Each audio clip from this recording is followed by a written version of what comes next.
ang mga kwento ng pag-ibig, kwento ng buhay, at kwento ng pag-asa dito sa Barangay Love Stories. Love Stories. Sabi nila, kapag may nawala sa buhay mo, huwag kang malulungkot at mawawalan ng pag-asa dahil siguradong may mas magandang kapalit yon. Pero paano kung hindi ka pa handang tanggapin ang kapalit? Bagong lahat, nais kong bumati ng isang magandang tanghali sa mga tagapakinig ng Dear MOR at lalong-lalo na nga sa inyo, Popoy at Hasmin. Ako nga pala si Ellen, 29 years old. Sana sa kwento kong ito ay marami ang ma-inspire ng mga listeners. Kung tutuusin, Popoy at Hasmin, simple lang ang buhay ko. Pero pakiramdam ko, nasa akin lang ang lahat. Kapos man sa pera, pero busog naman ako sa pagmamahal ng aking asawang si Bert. Masipag at napakalambing niyang tao, kaya naman sobra-sobra ko siyang mahal.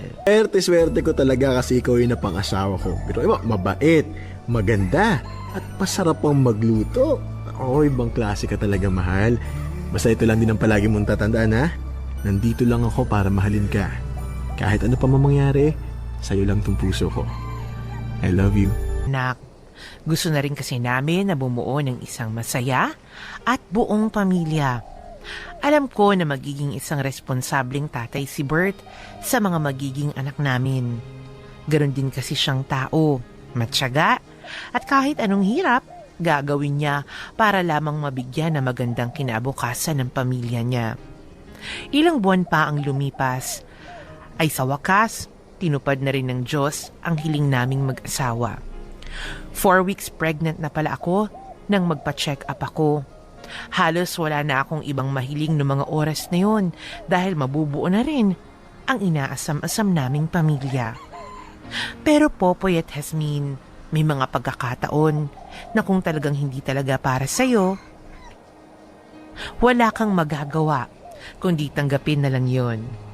After 2 months, sinabihan kaming mahina ang kapit ng baby namin, kaya kailangan kong magdoble ingat. Pero isang araw ay bigla akong dinugo at sinugod sa ospital. At doon, nalaman namin na nakunan ako. Gabi-gabi ay wala akong ibang ginawa kundi ang umiyak na lang. Sa mga panahong yun, wala akong ibang makaramay kundi si Ko, yung makasama yung anak ko. Yung mapalaki siya ng mabuti. Naging masama ba akong tao? Hindi naman, diba? Ellen, huwag mong sabihin yan. Tama na. Pero bakit hindi niya sa akin binigay yung anak ko? Yun lang naman yung dinadasal ko, yung makasama si Cindy. Pero wala na. Wala na. Good morning, mahal. Nagluto ka na? Oo. Gusto ko kasi ako muna magsisilbi sa'yo ngayon. Eh di ba may trabaho ka ngayon? Hindi muna ako magpapasada ngayon. Alam ko na mas kailangan mo ako dito sa bahay. Kain ka na. Ay, dinala ko na dito sa higaan mo. Salamat. Ikaw talaga nagluto nito? Ikaw talaga, mahal. Sabi ko naman sa'yo magaling din ako magbrito ng itlog. O ano namang nangyari dyan? Ito, wala to. Natalsikan kasi ako ng mantika kanina habang nagpiprito. Ikaw talaga. Yan tuloy nasaktan ka. Naku, huwag kang mag-alala. Malayo to sa bituka. At ikaw, kumain ka na. Ano bang gusto mo? Subuhan kita? Hindi na. Kaya ko na to. Salamat, mahal, ha? Saan naman? Sa pag-aasikaso mo sa akin. Ako nga dapat yung gumagawa nun sa'yo Masyado ka ng maraming ginawa para sa akin. Tsaka alam ko naman na hindi ka pa okay ngayon dahil sa mga nangyari. Naalala ko naman yung anak natin. Kung lumaki lang sana siya, di sana ang ganda-ganda niya at ang bait. Nakakatuwa nga Iyak siya ng iyak noon. Tapos nung kinarga ko siya, tumigil siya sa pag-iyak. Lalo na nung hinaplos ko yung ulo niya. Naging peaceful yung reaksyon niya. Siguro nga, naramdaman niya na mahal natin siya. Kaya wala dapat siyang ikatakot. Mahal, nagiging malungkot ka na naman. Eh di ba dapat mas maging kampante tayo ngayon dahil alam natin na kasama na siya ng Diyos? Na kapag nasa langit na siya, wala na siyang mararanasan na sakit at hirap. Hindi katulad dito sa mundo. Kaya huwag ka nang malungkot. Hindi ko lang kasi maiwasan eh. Ang hirap pa rin tanggapin hanggang ngayon. Ang pakiramdam ko tuloy, mag-isa lang ako. Ayan na. Nararamdaman mo ba na hindi ka nag-iisa? Na nandito pa rin ako? Sorry, mahal ha. Wala yun. Naiintindihan ko at nararamdaman mo. Ang palagi mo lang... Payat Hasmin, si Bert ang naging lakas ko para malagpasan ang pagsubok na yon sa aming buhay. Dahil sa pag-aalaga niya, unti-unti ako naging maayos. Natuto na ako ulit ngumiti at maging masaya. Sa nangyari sa amin, alam kong mas minahal namin ang isa't isa. Inisip ko nga na siguro binigay yun ng Diyos sa amin para mas pagtibayin pa ang pagsasama namin at para ihanda kami sa mas mabigat pang pagsubok. Ay, sa wakas, natapos din ako maglinis. Ano to? I love you, mahal. Ikaw ang pinakamaganda at mapagmahal na asawa sa buong mundo. Maraming salamat sa lahat, Bert. Ito talagang asawa ko, kung ano-ano pang alam. Ay, hindi ko pa pala napunasan tong picture frame. Naku, nabasag yung frame ah. Ano ba naman to? Ano nga palang nangyari dun? Matawagan na nga.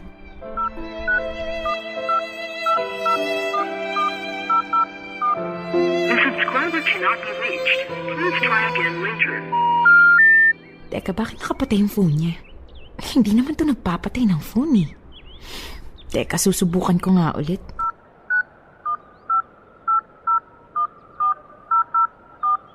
The subscriber cannot be reached. Please try again later. The subscriber cannot be reached. Please try again later. Ano ba naman to? Parang kinakabahan na ako eh. Hello, Kuya Adrian? Napatawag ka? Ellen, si Bert. Oh, teka, anong nangyari kay Bert? Bakit ka ba umiiyak? Pumunta ka na lang dito sa ospital. Bilisan mo. Sige, pupunta na ako.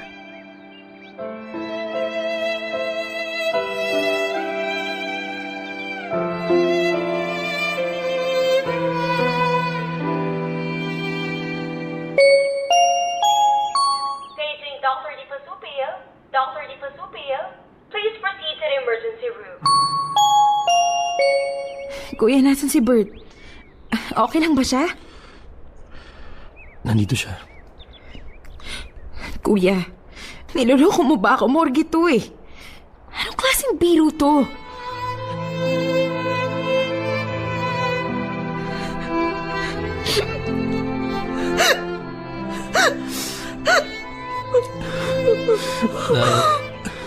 Na-aksidente siya kanina madaling araw. Nakakalalkad ng truck. Nakainom kasi yung driver kaya hindi napansin yung taxi na pinapasada ni Bert. Dead on arrival na siya eh. Hindi na nagawang sagipin pa. Bert! Discover! Mahal niyo siya, Bert! Wala na tayong magagawa. Hindi pwedeng mangyari to. Bert, gumising ka! Parang awang puno.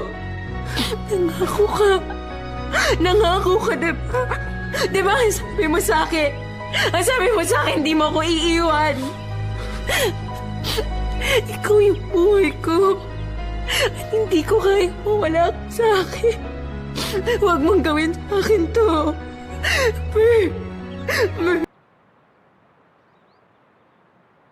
Ellen, kumain ka muna. Kanina ka pa nakatayo dyan eh. Okay lang ako, kuya. Hindi pa ako nagugutom.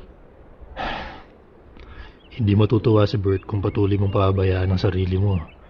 Kumain ka na, kahit konti lang. Kailangan mo ng lakas. Okay lang talaga ako, kuya. Kakain na lang ako mamaya kapag naramdaman ko na yung gutom. Sige, ikaw ang bahala. Kuya, magpapaalam sana ako sa'yo. Bakit? Gusto ko sanang umuwi sa Valenzuela. Bakit ka naman uuwi? Nahihiya kasi ako sa inyo eh. Ngayon wala na si Bert.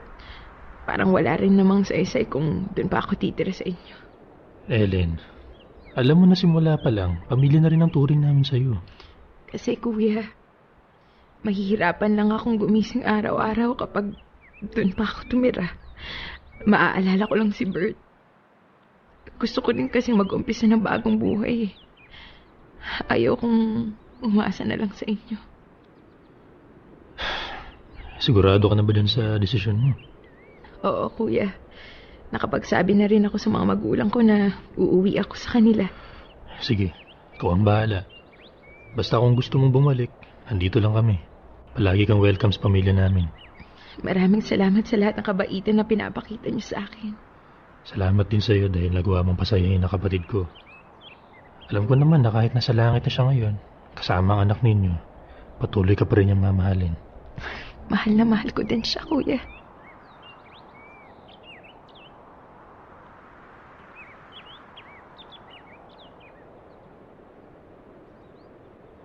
Popoy at Jasmine, bakit ganito ang buhay? Nawala na nga sa akin ang anak ko. Pati ba naman si Bert, kinuha rin sa akin.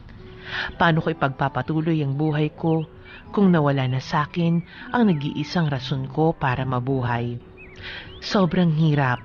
Walang araw na hindi ako umiiyak dahil sa pagkawala ni Bert. Nangarap lang naman ako ng isang masayang pamilya. Bakit kailangan niyang bawiin ang lahat sa akin? Dear MOR, kapalit. Talaga namang napakabigat naman nung iniwan sa ating eksena sa first part nitong story ang kinikwento sa atin ni Ellen na ipinapakita lang talaga, Jasmine, ano? Kahit na gaano lang naman kasimple, hindi ka naman naghangad ng mga bagay-bagay. Wala ka na nga masyado ng wala ka na masyadong mga bonggang kahilingan, diba? Pero talagang bakit ganyan ang mga pagsubok kapag ka dumarating sa buhay ng tao? Kundi man sunod-sunod, ang lalaki.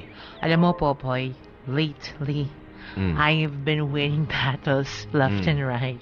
Ay, nako. Charing Sige na, pahirin na nga po ninyo ang inyong mga luha kung sakaling sa isang punto ng inyong buhay nakarelate kayo sa storyang ito. Pero alam mo nga, speaking of which, sabi ko nga, Popoy, ako, minsan kasi talaga may mga dumarating nga sa buhay natin. Sabi mo nga ganyan, di ba? Hindi pa nga tapos isang problema, may problema na naman. Yung iba patong-patong, yung iba feeling mo naman wala ka namang ginagawang masama. Hindi ka naman lalamang sa kapwa mo. Di ba ginagawa mo naman ang lahat para maging mabuting tao? Pero eto pa rin, dumadating pa rin yung mga problemang iniisip mo. Bakit ako pa? Ang dami-daming masasamang tao. Bakit ako pa? Bakit hindi pa sa kanila napunta? Di ba ganyan yung mga tanong Correct, natin? malaking check. Di ba? Anong ginawa ko? Saan naman ako nagkulang? Di ba? At obviously, ito, marami ang magsasabi sa atin dito sa storya ni Ellen na kaya mo yan. Pagsubok lamang yan. Oo, naintindihan na natin na pagsubok lang yan. Ganyan yung... pero hindi naman natin sa sinusubukang sagutin kung bakit nga siya nabigyan ng mga pagsubok na ganyan, di ba? Di ba? May madali kasi, alam na namin, na-expect namin. Maniwala ka lang, magpakatatag ka. Ganyan yung sasabihin natin. Pero bakit nga naman kaya ganun, ano? Pero alam mo, Popoy, ako, sabi ko nga, bilang nakakaranas din ng mga mabibigat na pinagdadaanan sa buhay, na hanggang ngayon pasan-pasan ko pa rin, ano?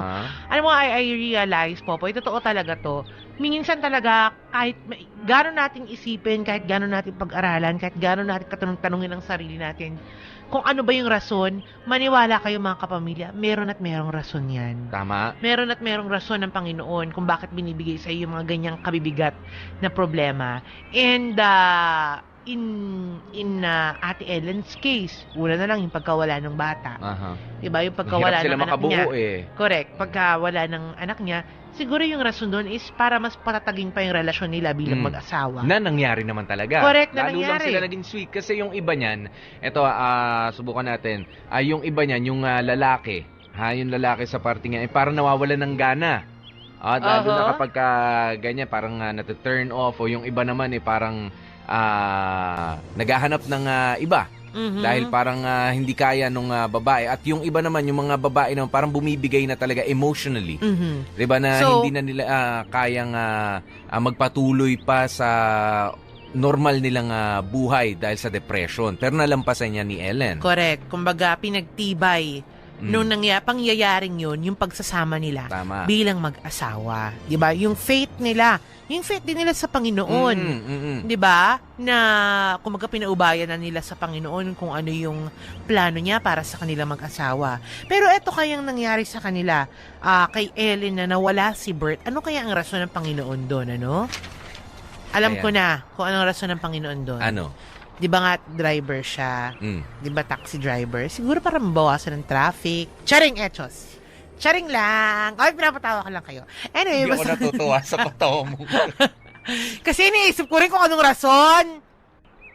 Hindi, Siguro yung rason ang mas ganun maganda nga. rito. Charot. Hindi, siguro ang mas magandang sabihin natin, paano nga naman kung yung nag-iisang sandigan mo, nakakausap mo, tumutulong sa'yo, nagpapatatag sa'yo, kinuha pa. Ako, yan, alam mo, mahirap ang na feeling yan. ko talaga dyan, seriously speaking, siguro para maging matuto si Ate Ellen na tumayo sa sarili niya mga paa. Diba? Kasi all her life, sabi nga niya, hindi siya mabubuhay nang wala si Bert. Diba? Siguro yun yung rason, diba? Isa sa mga rason, hindi natin alam kung ano eksaktong rason ng Panginoon at unless nakausap natin siya, diba? Ikaw, baka gusto Ayoko mong na kausapin muna. na. Hindi, okay na ako dito. Ha? Text, Kasi text dasal lang ka ng minsan. dasal. Sabi mo, Lord, Tama na yun yung alam ko wag- naman kinikwento ho sa akin ni Yasmin yan, na gusto niyang malaman na yung mga sagot ni Lord. Eh bakit Actually, hindi ikaw sumagot ang siya. pumunta na ron? Sumagot siya, anak, tanungin mo kay Popoy. Mas close kami nun. Pinadaan ko lahat sa kanya. Ayun. Tanungin daw kita eh. Kayo pala yung minuminuto nag-uusap eh. Oo naman. Ikaw talaga, yung sinasabi.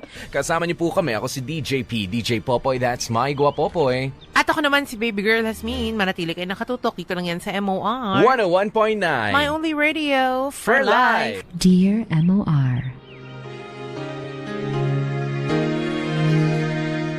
Popoy at Hasmin, tuwing gabi ay nagdadasal ako sa Diyos na sana alisin na niya ang lahat ng sakit at lungkot sa puso ko.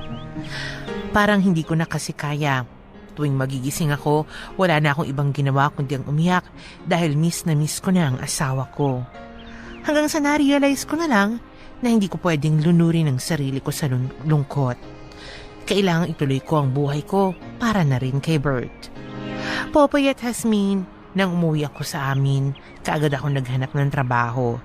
At nang nakuha ako bilang isang data encoder, ay doon ko binigay ang lahat ng oras ko. Lumipas ang mahigit 1 taon, naging okay na ako. Namimiss ko pa rin si Bert, pero hindi na yung tipong gusto kong maglulupasay sa lungkot. Popoy at Hasmin, sa pagtatrabaho ko sa kumpanyang yon, may taong naging malapit sa akin.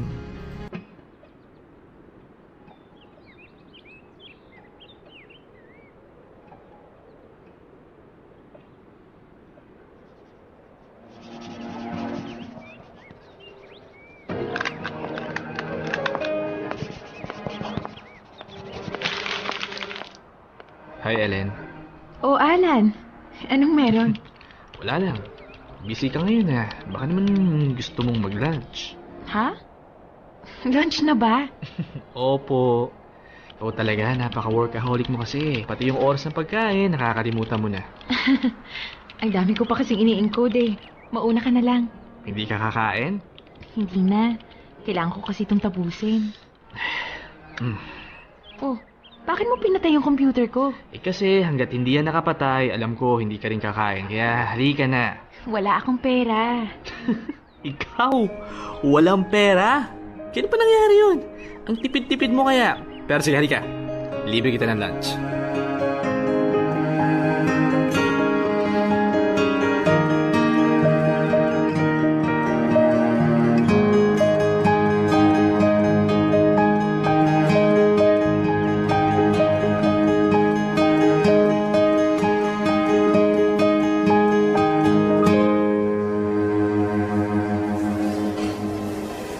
Uy, Alan, sigurado ka pa dito? Ang dami nito, oh. Hindi natin ito mauubos. Mauubos natin yan. Maniwala ka sa akin. Ikaw talaga. Nagda-diet nga ako tapos papakainin mo ako ng marami. Diet ka dyan. Eh halos wala na nga akong makitang laman dyan sa braso mo. Para kang may sakit sa payat oh. Grabe ka naman. Kahit kaunti may laman pa naman ako, no? Alam mo, mas bagay sa'yo yung medyo may laman. Kaya ito. Kumain ka na kumain, ha? Ba't natahimik ka? Naalala ko kasi yung asawa ko eh. Ganyan na ganyan ako sa kanya. Hindi ko siya pinapaalis ng bahay hanggat hindi kumakain ng agahan at walang baon. Madali kasi yung magkasakit eh.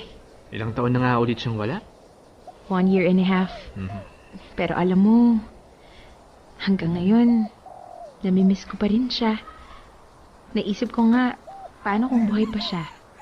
Ano kaya yung magiging buhay namin? Pwede mas masaya ka ngayon. Tsaka, normal yung pakiramdam mo. Ikaw, kumusta kayo ng ex-wife mo? Ayun, okay lang. Civil kaming dalawa. Kapag may activity sa school yung bata, sabay kaming pumupunta. Buti hindi nalilito yung bata. Hindi nagtatanong kung bakit hindi kayo magkasama sa iisang bahay. Matalino yung anak kong yon. Madaling makaintindi. Simula nung in-explain namin ng mabuti sa kanya, naintindihan niya. Ang mahalaga naman, hindi kami nagkukulang sa kanya bilang mga magulang. Buti ka pa. Naranasan mong magkaroon ng buong pamilya. Samantalang ako, namatayan ng anak tapos pagkalipas ng 4 na buwan, namatayan din ng asawa. Ewan ko ba? Ang malas ko yata. Oy.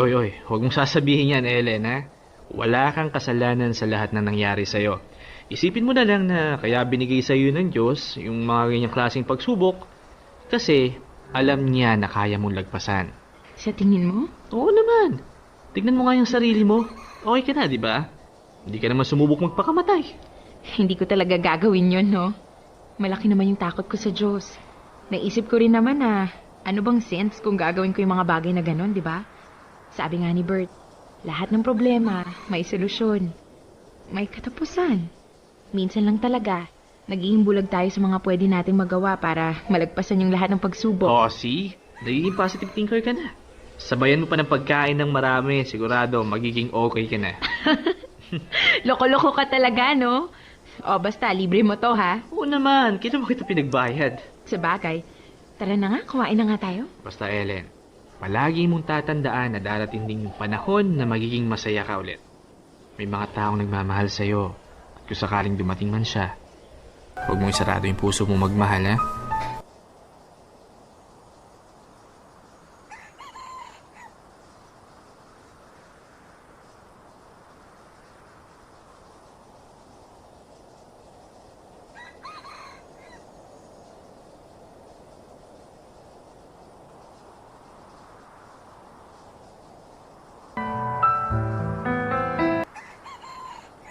Popoy at Hasmin, mabait na tao si Alan.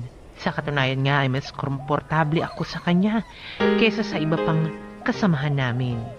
Gentleman at maaasahan siyang kaibigan, kaya mas naging malapit kaming dalawa. Aaminin kong crush ko si Alan dahil bukod sa pagiging gwapo, ay boyfriend material din siya.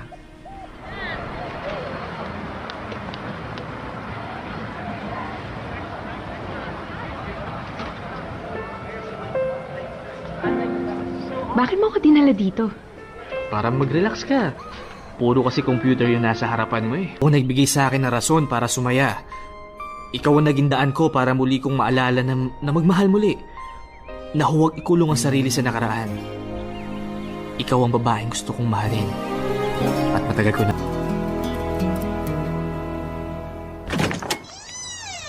Alan? Anong ginagawa mo dito? Bakit ang ligaw?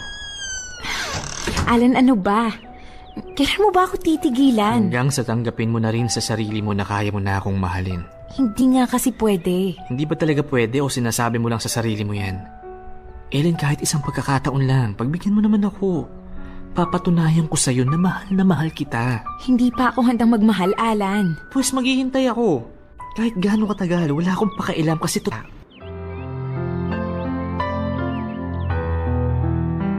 Mahal, 2 taon na simula nung mawala ka sa akin. Alam mo, nung nawala ka, akala ko hindi ko makakayanan ang lahat eh.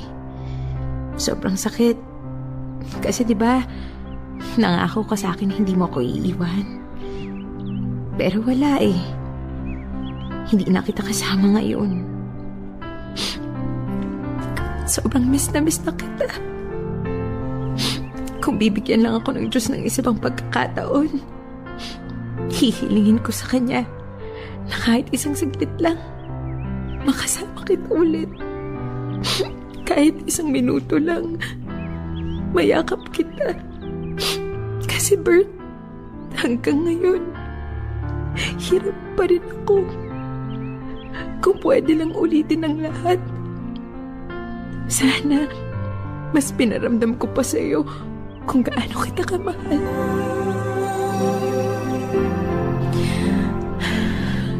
Pero mahal, may bagong dumating sa buhay ko. Si Alan. Tulad mo, mabait din siya at nararamdaman kong mahal niya ako. Sa ngayon, hindi ko alam kung paano ko siya mamahalin kasi parang hindi pa kita kayang palayain. Hindi pa ako handang magmahal ng iba. Bert, tulungan mo naman ako. Gusto ko nang maging masaya. Pagod na ako maging malungkot at umiyak. Gusto ko na ulit kumiti. Magkaroon ng rason para gumising sa araw-araw. Pero natatakot din ako masaktan at maiwan ulit ng mag-isa. Please, tulungan mo ako. Pumasok ka muna. Sa loob na tayo mag-usap. Sige. Ano yung sasabihin mo sa akin? I'm sorry, Alan. Alam kong nagawa kitang paasahin dahil pumayag akong suyuin mo ako. Pwede ba ako magtanong sa'yo? Kahit minsan, naisip mo rin bang mahal mo rin ako? Mabuti kang tao, Alan. At hindi mahirap mahalin ng isang tulad mo. Oo, inaamin ko na unti-unti na rin nahuhulog ang loob ko sa'yo. Pero gusto ko muna kasing siguraduhin na wala nang sakit sa puso ko. Na alam ko na sa sarili ko na kaya kong magmahal. Yung pagmamahal na hindi dahil sa nalulungkot lang ako. Ayaw kong dumating sa punto na baka ma-realize ko na ginamit pala kita para makalimot lang ako. Ellen, kung yun lang ang iniisip mo, wala yung kaso sa akin. Handa akong tanggapin ang lahat sa'yo. Ayoko, Alan. Ayokong maging unfair sa'yo. Karapatan mo ang mahalin ng totoo na walang ibang dahilan. Gusto ko munang ayusin yung buhay ko, Alan. Pwede naman kitang tulungan eh. Magtulungan eh. Ayokong magmadali dahil tayo rin naman yung mahihirapan eh. Ang masasaktan. Sa ngayon, kailangan muna natin magpaalam sa isa't isa at hintayin yung tamang panahon para magmahal tayong dalawa. Man, Ellen, please. Huwag ka naman lumayo sa akin. Ikaw ang nagsabi, di ba? Unti-unti mo na rin akong minamahal. Yun ang gamitin natin para magsimula. Ito yung pagkakataon na hihingin ko sa'yo. Intindihin mo yung sinasabi ng puso't isipan ko. Hindi ko ginagawa to dahil sa hindi kita mahal. Ginagawa ko to dahil mahal na mahal kita. Kung maraming magsasabi na sinayang ko ang pagkakataon na maging masaya ulit. Pero ayoko naman kasing pumasok sa isang relasyon kung hindi pa ako sigurado sa nararamdaman ko. Ayokong maging rebound si Alan. Gusto ko kasi na kung sakaling magiging kami talaga, ay wala na akong pagdududang mararamdaman. Yung tipong magagawa kong ibigay sa kanya ang pagmamahal ko ng buong buo.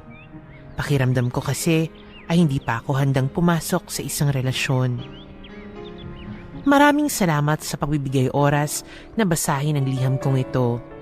Sana ay may natutunan kayong lahat sa kwento ng buhay ko. May God bless you all and more power sa Dear MOR. Lubos na gumagalang, Ellen. Dear MOR, kapalit.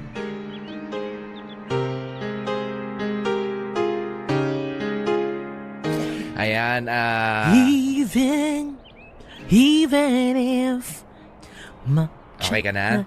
Alam mo, Asmin, natutuwa ako Bakit? kay Hindi, charot. natutuwa ako kay Ellen. Bakit? Natutuwa ako kay Ellen dahil hindi niya naman binasted si Alan. Naging totoo lang siya na kailangan niya pa ng konting panahon para talaga lubusang hindi makalimutan.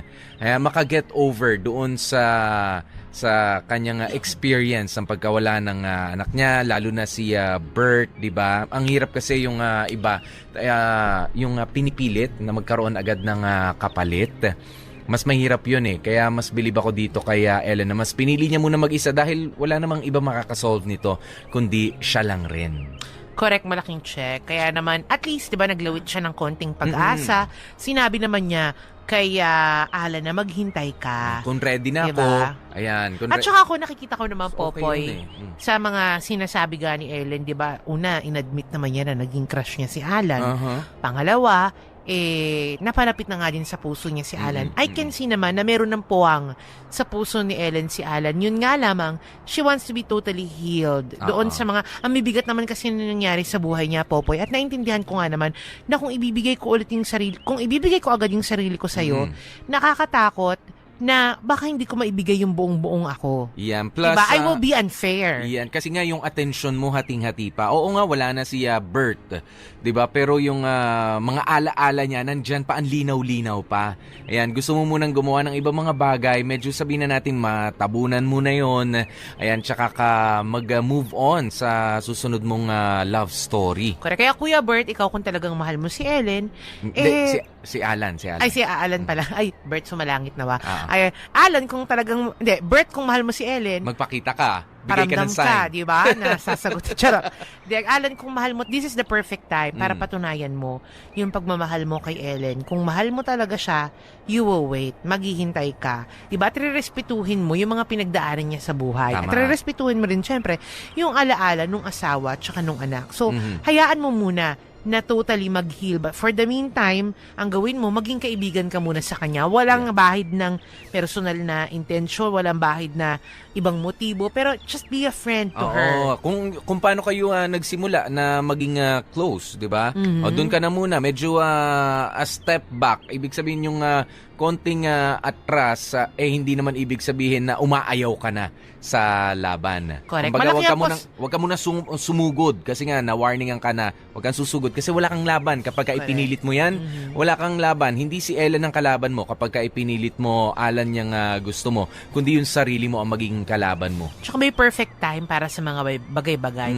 Ngayon, this is not just the perfect time. Hanap ka ng ibang timing, kuya. Yeah. Kapag okay na talaga si Ate Ellen. And I don't think that is far from being possible, di ba? Oo. Di ba? Ano na yan, kuya? Posible yan mangyari. Basta mag-intay ka lang.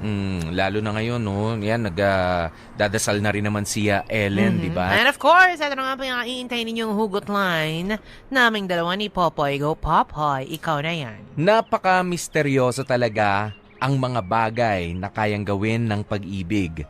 Kaya nitong ituwid ang baluktot, kaya nitong buuhin ang nasira, kaya nitong magmahal habang buhay, kaya rin naman itong magbuwis ng buhay.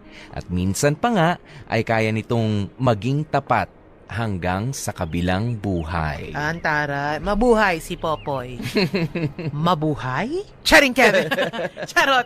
Ayan at syempre, ito naman ang hugot line ni baby girl. Ang mga taong mahal natin, charing. Natawa ako sa lang. Okay, ulitin natin. Ang mga taong mahal natin na lumisan na sa mundo, kailanman ay hindi natin malilimutan. Pero hindi naman tama na isabay natin sa hukay ang ating mga puso. Dahil kung nagsasalita lang sila, panigurado sasabihin nilang, ituloy mo lang ang buhay mo at magmahal ka pa rin. Kung hindi, dadalawin kita mamaya. Charing Echos! Charing Echos! Wala na yung dadalawin, ha?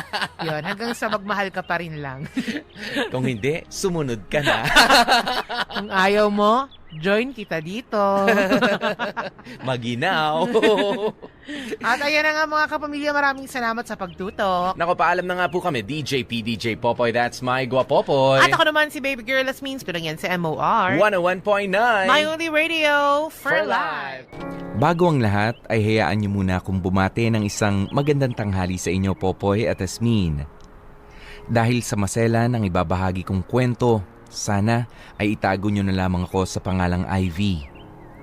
20 years old ako noong mabuntis ako at magpakasal sa asawa kong si Freddy. At ngayon ay may 3 na kaming mga anak. Sa loob ng 15 years na pagsasama, masasabi kong hindi ako naging masaya sa desisyon kong magpakasal kay Freddy. Alam naman nating lahat ang responsibilidad ng isang babae sa kanyang asawa ay alagaan ito at ang pagsilbihan. Pero sa sitwasyon namin ng asawa kong si Freddy, parang naging sobra yata ang lahat. Popoy at Tasmin, si Freddy kasi yung tipo ng taong mainitin ang ulo, kaya naman palagi kaming nagtatalo. At tulad ng nangyayari sa ibang babae, ako ang nagiging kawawa sa aming dalawa. Pero pinipilit kong magtiis alang-alang sa mga anak namin at sa pamilyang gusto ko pang maayos. Manang, kalahating kilo ng galunggong ha. Ay, si taasan na naman ang mga bilihin ngayon. Itong dala kong pera, kakaunti naman ang mabibili ko. Ay nako, ang hirap talaga ng buhay ngayon. Ay nako, sinabi mo pa. Noong mga bata pa lang tayo, ang dami-dami nang nabibili ng 500. Ngayon, mapapakamot ka na lang sa ulo. Kaya itong si Ernesto ko, todo kayod sa pagtatrabaho para lang makapag-aral yung 3 naming anak. Kaya nga ito, lulutuan ko ng masarap para naman mawala yung pagod niya. Ay, ako gustuhin ko man nalutuan ng masarap ang asawa ko. Nagbabudget lang ako ngayon. Ay, oo nga pala. Kumusta na pala kayo ng asawa mo? Parang hindi ko na yata nakikita sa bahay niyo nung nakaraang linggo Kinailangan siya sa Cavite kaya doon siya nagstay ng 1 buong linggo. Ayos naman kami. Teka, ba't mo naman natanong? Wala lang. Nagtanong lang ako. Akala ko kasi nag-away kayong dalawa Paano ba naman kasi? Napadaan ako dun sa bahay ninyo tapos parang narinig ko yatang nag-aaway kayo. Umiiyak ka pa nga Naku, wala yun. Normal lang naman sa mag-asawa mag-aaway pero ayos lang talaga kami. Sigurado ka ba? Baka naman kasi sinasaktan ka na ng asawa mo. Ginagawa ka ng punching bag. Huwag kang papayag na sampalin o kahit hablutin man ang buhok mo. Kapag ginawa niya yun, magsumbong ka na kaagad sa barangay. Alam mo, grabe ka mag-isip ha. Ayos lang naman kaming dalawa ni Freddy. May mga pagtatalo lang pero naayos naman namin agad. Baka lang kasi may hindi ka sinasabi. Alam mo naman, di ba? Dapat tayong mga babae, hindi basta nagpapaapi. Kahit sa mga asawa natin. Kaya si Ernesto, nako, sa maldita kong to ni minsan, hindi ako napagbuhatan ng kamay nun. Mahal na mahal ka kasi ng asawa mo, kaya ganun. Abay, dapat lang sipain ko siya dyan, Ay, nako. Alam mo, sana kasing tapang mo rin ako halika na nga. Bibili pa ako ng malunggay dun sa binibilhan ko palagi. Ay, ako rin pala. Bibili ako ng gulay. Magluluto ako ng pinakbit mamaya. Paborito yun ng asawa ko O, halika na.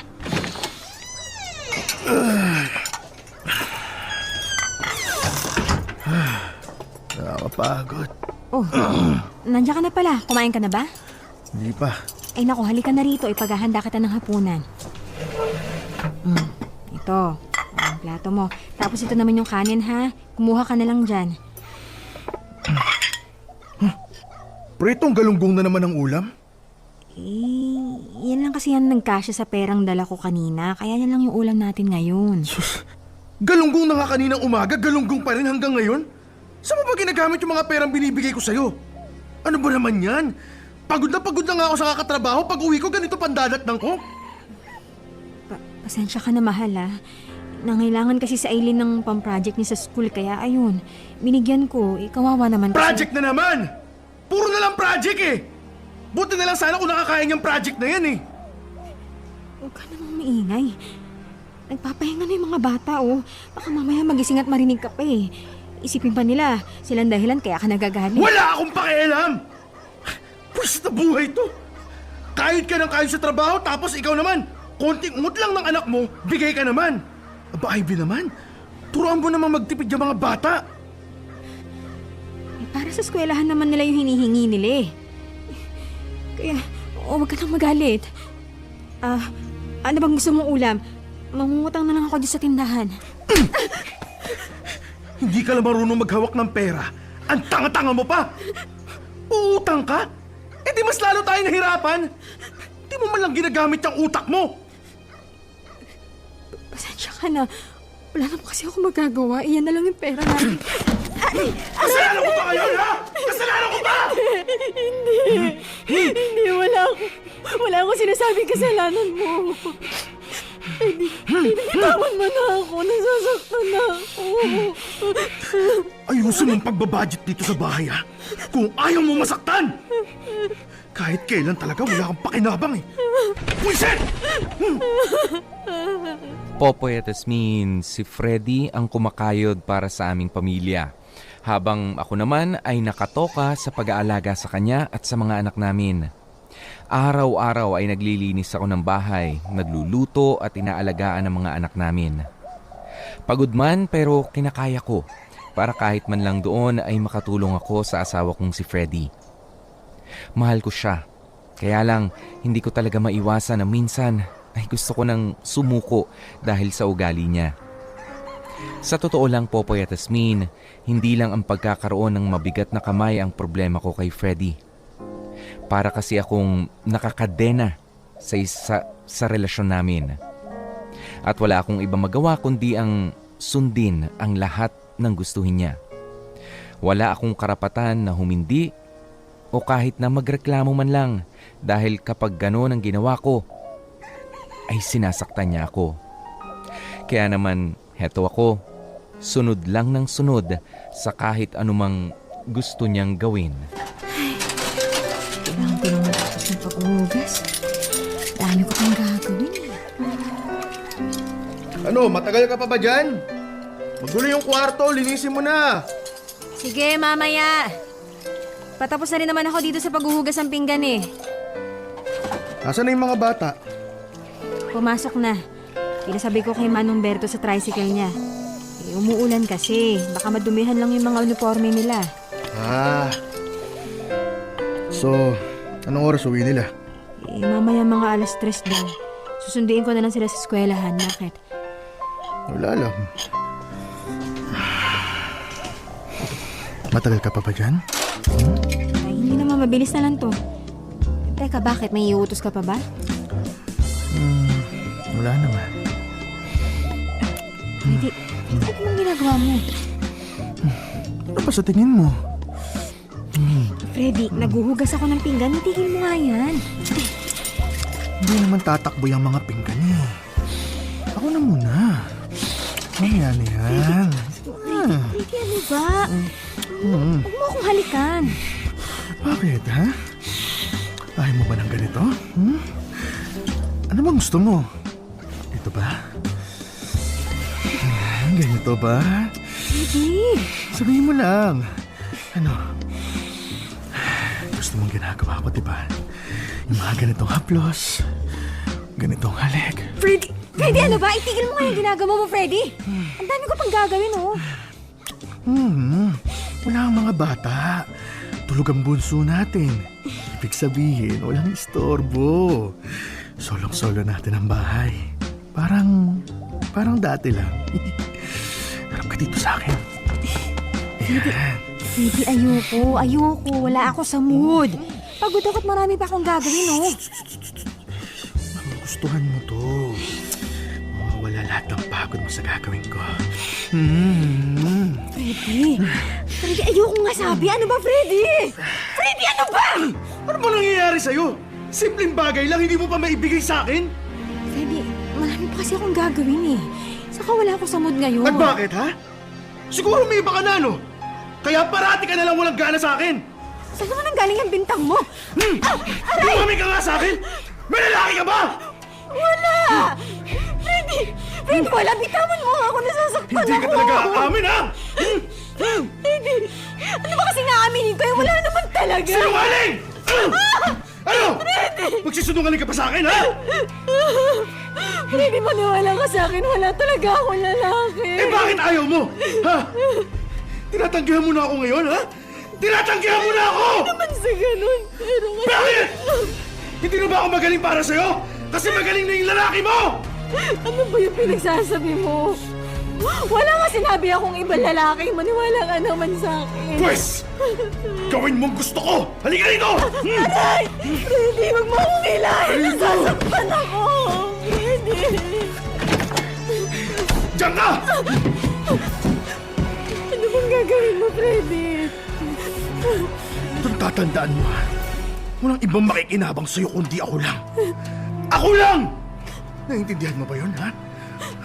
Ang lakas ng loob mong ipagpalit ako sa iba. Wala naman ako sinabing pinagpalit kita eh. Wala akong iba, wala. Ano bang ginagawa niya sa'yo? Ganito ba? Ganito ba? Ito ba ang gusto mo?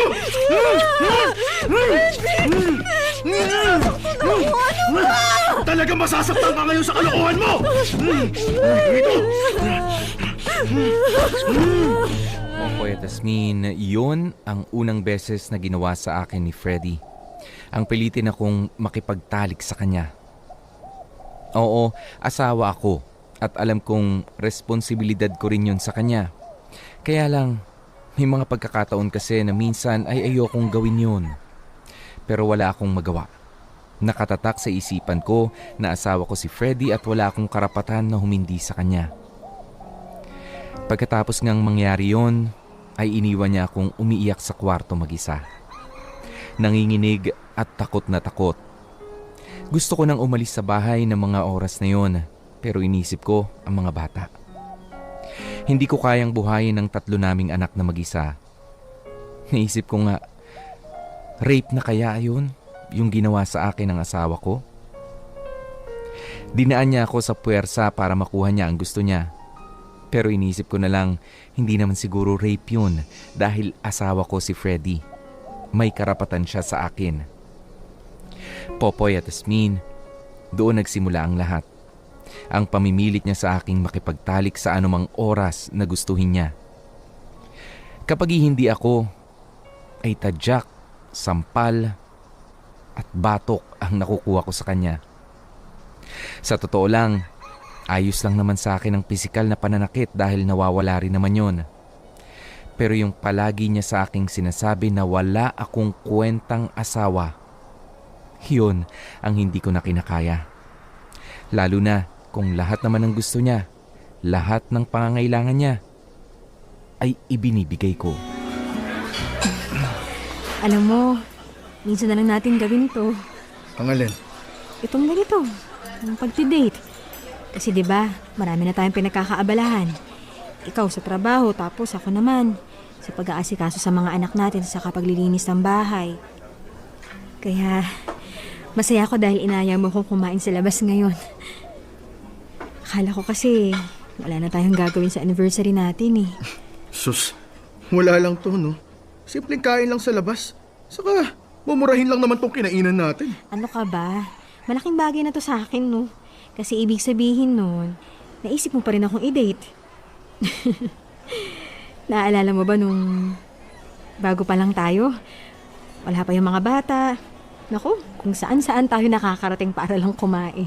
Kaya ayun, palaging ubos ang mga pera natin. Ay, nakakamiss din pala yun. Mga bata pa kasi tayo noon. Ngayon, mga magulang na tayo. Saka mas importante yung kakainin natin sa araw-araw kaysa gumala ng gumala. Mahal, salamat sa araw na to, ha? Akala ko talaga nakalimutan mo na yung anniversary natin ngayon eh. Oo na. Tapusin mo na yung pagkain mo. Gusto ko na umuwi. Oh, kunin mo na yung bill. Tapos na rin naman ako eh. Magsi-CR lang ako, ha? Sandali lang. Ay, naku, nabura na pala yung lipstick ko. Sandali nga. Makapag-ayos nga muna. Bago lumabas. Hala, nasa na ba yung lipstick ko na yun? Ito. May tao! Sandali lang. Ay, naku, kulit naman ito. Sinabi na nga may tao eh. Ay, makalabas na nga. Hindi siguro makapaghinto yung pantog nito. Oh, ikaw pala yan. Bakit katok ka ng katok? Ang tagal mo naman buksan. Bakit mo sinarado yung pinto? Teka, sandali, lalabas lang ako. Mamaya na. Freddy, itigil mo nga yan. Ano ba? Baka mahuli tayo dito, nakakaya. Hindi yan. Sandali lang to. Freddy, bitawan mo nga ako. Ano ba, Freddy? Mapahamak tayo sa ginagawa mo. Huwag naman dito. Ayos lang yan. Ayaw mo nun? Mas exciting. Mas nakakakaba. Sandali lang to. Huwag ka na munang pumiglas dyan. Eddie! Alam ko rin naman na gusto mo to eh. Isa lang, sige na. Eddie, tigil mo na. Tigil mo na to. Baka may makarinig sa atin dito. Maingay. Eddie, ano ba? Eddie, sinabi na ayoko eh. Eddie, yung damit ko. Eddie, yung sinabi, umalis ka nga dyan. Anak naman ng tete mo. Huwag kang malikot. Eddie. Mas lalo tayo mapapatagal eh. Mabilis lang to. Eddie, sinabi na nga kasi ayoko eh. Mahiya ka naman oh. Nasa CR tayo na isang kainan tapos dito mo gustong gawin yan. Hindi pwede. Hindi pwede. Sumunod ka na lang kasi. May tao po ba dyan? Ha? Oo. Sandali lang. Lalabas na ako. No problem po, ma'am. Akala ko po kasi may nangyayari na po dyan. May mga naririnig po kasi ako eh. Hindi. Ayos lang ako. Salamat. Okay po, ma'am. Ito mo na. Panira ka talaga kahit kailan. Bisit! Una ka lang lumabas. Bilis! Mahal. Uy, mahal. Kanina mo pa ako hindi pinapansin dyan ha. Ano bang problema? Wala. Balis ka nga dito. Niirita ako sa pagbumukha mo. Naiinis ka ba sa akin dahil sa nangyari kanina sa restaurant? Freddy naman. Hindi naman porkit mag-asawa tayo pwede na natin gawin yun na kahit saan na lang. Magkaroon naman tayo ng delikadesa sa mga sarili natin. Iwan ko sa'yo. Freddy. Uy, Freddy, kausapin mo naman ako. Ano, palagi na lang ba tayong ganito? Pagagalit ka kapag tinatanggihan kita? Freddy, intindihin mo naman ako. Yun nga ang problema, Ivy eh. Asawa kita. Bakit mo ko tinatanggihan? Freddy, hindi naman palagi, di ba? Minsan nga kahit ayoko, pumapayag ako eh. Dahil yun yung gusto mo. Dahil kapag hindi ako pumapayag, nagkakaganyan ka. Freddy, ganito na ba talaga yung relasyon natin? Ang ibig sabihin ng pagiging mag-asawa natin? Lahat ng gusto mo, susundin ko? Paano naman ako? Asawa mo ko, Ivy. Ibig sabihin, responsibilidad mong ibigay sa akin yung sarili mo. Asawa mo ko. Hindi ba sa isang bagay na kapag gusto mong gamitin, papansinin mo? At kapag tapos mo nang gamitin, bibitawan mo na lang bigla. Huwag mo namang abusuhin yung pagmamahal na binibigay ko. Yung pagiging asawa ko sa'yo. Freddy, mahal mo ba talaga ako, ha? Yung totoong ako? O yung katawan ko na lang yung habol mo sa akin? Kasi Freddy, parang ang labas, ginagamit mo na lang ako para ilabas sa init ang katawan mo eh. Wala kang karapatan na magreklamo. Asawa kita, kaya may karapatan ako sa'yo. Yan ang tandaan mo. Popoy at Asmin, wala na akong maramdaman pa na pagmamahal na galing kay Freddy. Nagiging mabait lang siya sa akin kapag ka may kailangan siya. At syempre bilang asawa, wala akong magawa kundi ang sumunod at ibigay ang gusto niya. Napapagod na rin naman ako sa sitwasyon namin. Nasasaktan. Nanliliit sa sarili dahil pakiramdam ko kasi ay hindi na asawa ang turing niya sa akin. Para akong isang alipin na pinagsisilbihan ang amo ko. Pero ang pinakamasakit sa lahat ay ako rin naman kasi ang pumili sa buhay na ganito. Na kahit alam kong hindi magiging maganda ang buhay ko kay Freddy, ay itinuloy ko pa rin ang pagpapakasal sa kanya. At yun ay dahil mahal na mahal ko siya. Dear MOR, Kadena. Dear MOR. Popoy at Asmin, hindi lang doon natatapos ang mga pang-aabusong ginagawa sa akin ng asawa kong si Freddy. May mga pagkakataon kasi na pinipilit niya akong manood ng mga maseselang pelikula at ang gusto niya ay gawin din namin yun. Minsan din naman pasimple niya akong hihipuan kahit na nasa bus kami at alam niyang may pwedeng makakita sa amin. Alam niyo, sobra akong nababastusan sa ginagawa sa akin ni Freddy. Para kasing tinuturing niya akong isang mababang klase ng babae. Pero tulad ng palagi kong sinasabi, wala akong magawa dahil asawa ko siya. At kailangan kong magtiis dahil hindi ako pwedeng sumuko na lang ng basta-basta. Pero may mga pagkakataon na napapatanong na ako sa sarili ko kung hanggang kailan